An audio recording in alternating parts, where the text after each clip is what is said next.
आणि आता बातम्या पाहूयात सविस्तर। स्पर्धा परीक्षांमधल्या गोंधळाचा मुद्दा पुन्हा एकदा ऐरणीवर आलाय। यावेळेला विषय तो राज्यातल्या परीक्षेचा। हायकोर्ट लिपिक भरती परीक्षेच्या दरम्यान राज्यातल्या 5 केंद्रांवर तांत्रिक अडचणी निर्माण झाल्याने विद्यार्थ्यांचा संताप झाला। या आंदोलनाला आता सीजेपीचे संस्थापक अभिजित दिपके यांचाही पाठिंबा मिळालाय। पाहूयात एक विशेष रिपोर्ट। राज्यात हायकोर्ट लिपिक परीक्षेत मोठा गोंधळ। कीबोर्ड खराब, संगणक बंद, विद्यार्थी आक्रमक। हायकोर्ट लिपिक परीक्षेच्या वादात सीजेपीची एंट्री। अभिजित दिपकेंचा विद्यार्थ्यांसोबत ठिय्या। संभाजीनगर,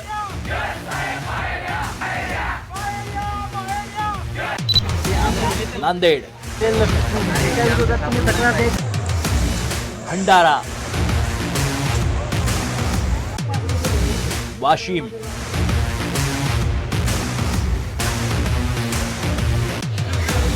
कल्याण,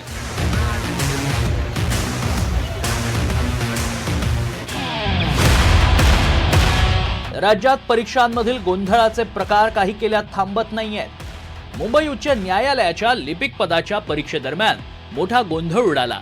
ऑनलाईन परीक्षा सुरू होताच सर्व्हर डाऊन झाल्यानं हजारो विद्यार्थ्यांना फटका बसला। यानंतर विद्यार्थ्यांनी परीक्षा केंद्राबाहेर जोरदार आंदोलन केलं। विद्यार्थ्यांचा वेळ किती वाया जातो या सगळ्या गोष्टी। पेपर लीक झालाय, तुम्ही बघू शकता। प्रत्येक वेळेस पेपर लीक होतं, मग हे सोल्युशन करायचं का? आमचा टाइम किती जातोय, विद्यार्थ्यांचा टाइम किती जातो या सगळ्या गोष्टीमध्ये। मग एकच मुद्द्यावर बोलणं काही अर्थ नाही, मला असं वाटतंय।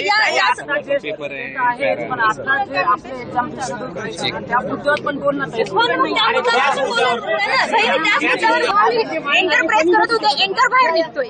माझ्या बाजूला याचं लॉग इन कधी झालं 11 वाजता, माझं लॉग इन 11:30 वाजता। आणि प्रत्येक विद्यार्थ्याचं लॉग इन कधी 11:00, 11:05, 11:10 ही एक्झाम असते का हायकोर्टची?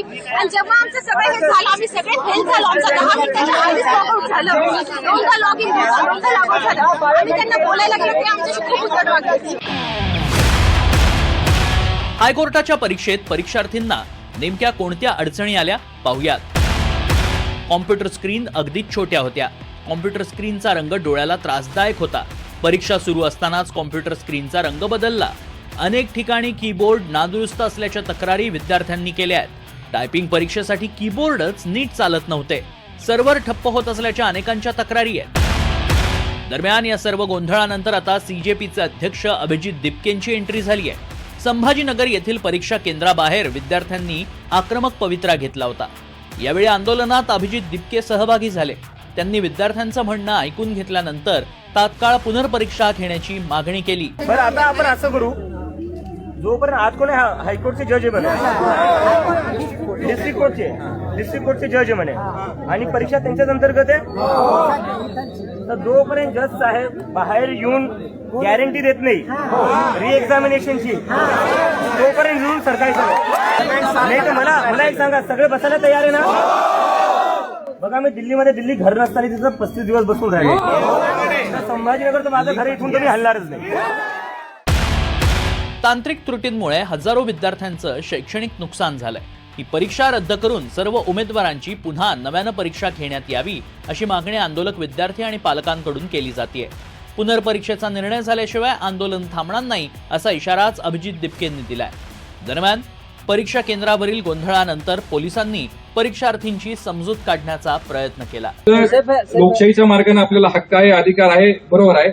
सकाळपासून तुम्ही सर्वजण बसलेला आहे, सर्व प्रशासन इथंच आहे, परंतु जोही काही मुद्दा आहे त्याला म्हणजे within fraction of second, within 1 hour, within 2 hour काही गोष्टी होत नसतात। त्याला प्रोसिजर्स आहे, आणि याच्यामध्ये आपण जर समजा हा मुद्दा लावूनच धरला आणि वेटीचा धरण्याचा प्रयत्न केला तर ते मला वाटतं योग्य होणार नाही। आपण हे समजलं पाहिजे की प्रत्येक गोष्ट ग्रीव्हन्स एकदा मांडल्यानंतर त्याला काहीतरी वेळ दिला पाहिजे, आणि त्यानंतर त्याच्यावर आपल्या मनाप्रमाणे नाही समजा डिसिजन झाला, आपण डिसिजन येण्याच्या अगोदर जर आपला काही एखादा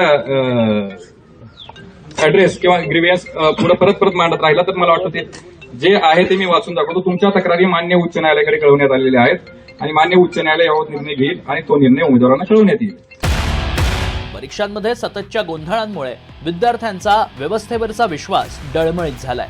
लेखी आश्वासनाशिवाय माघार नाही असा आंदोलकांचा पवित्रा आहे। यावर हायकोर्ट प्रशासन आणि सरकार काय निर्णय घेणार हे पाहणं महत्त्वाचं ठरेल. Bureau report, NDTV Marathi.